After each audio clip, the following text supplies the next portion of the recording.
Um, because we're a federation of state parties, um, the state parties can kind of organize themselves in certain ways, and that includes things like picking a different name, or maybe having a different name because it's been a party that's around for a long time. So, for example, I think in West Virginia, um, they have the Mountain Party, which I think pre-exists the Green Party. I think it existed before then, and then they decided to join the Green Party Federation. So they're part of the National Green Party, but when you go to that state, their candidates are called the Mountain Party candidates.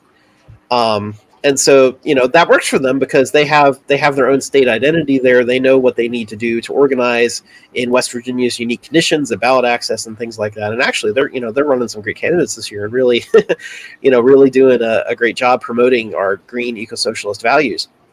Massachusetts is the Green Rainbow Party. Yeah. DC is the DC Statehood Party. Yeah. Maine is the Maine Independent Green Party.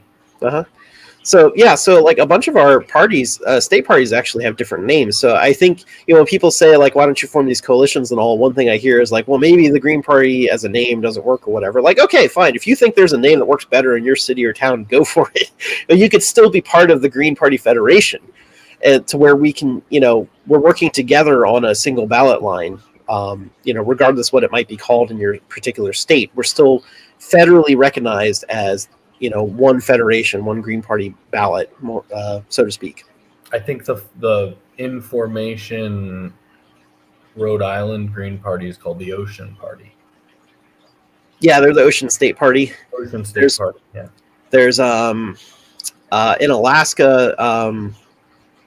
I think they're creating a new organizing committee in Alaska for a new Green Party there, but because of some like copyright thing, they like the state office won't let them register as the Green Party because someone like however many years ago registered the Green Party.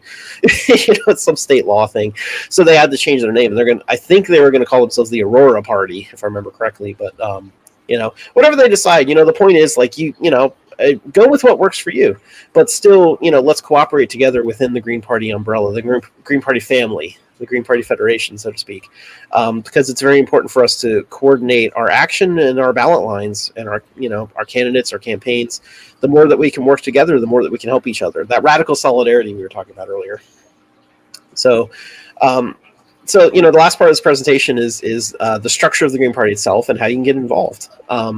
So, we talked about how the National Party is a federation of state parties, and that goes along with our key values of, grassroots democracy and decentralization, allowing communities to mostly make decisions for themselves as long as they're in line with our values and our overall platform and strategy and all. Because for one thing, that's more democratic. You allow bottom-up decisions.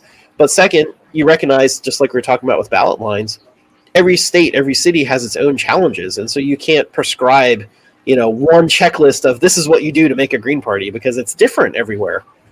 You might have different challenges, different priorities, all that kind of stuff. So we want to encourage folks to experiment with what works with them. As long as, of course, it's in value with or in line with our green values and platform and such. So, our decentralized structure is supposed to empower local and state parties so that they can act autonomously. Not only can they customize to their local conditions, but they can also kind of react quick. If something happens in your local city or state or whatever, you don't have to wait for nationals' permission to put out, a press release or something like that, right? Like you can directly deal with the issue in your community. But when we're talking about national issues, we're still coming together to decide on what to do about national things. So, we're trying to have that, personal and global responsibility. That's another key value, right? Like you work locally, but also as part of this bigger, broader movement. So we recognize state parties as part of our federation. Not every state currently has a state party, like we were just saying. Some of the states have state parties that are organizing. They're not like officially recognized by the state yet. They're not officially accredited as part of the Green Party. But they have announced that they intend to do so, right? To apply to be part of the Green Party and to support our values and our candidates and all that stuff. So, in most states, you probably have a state party that you can check out and join and help grow.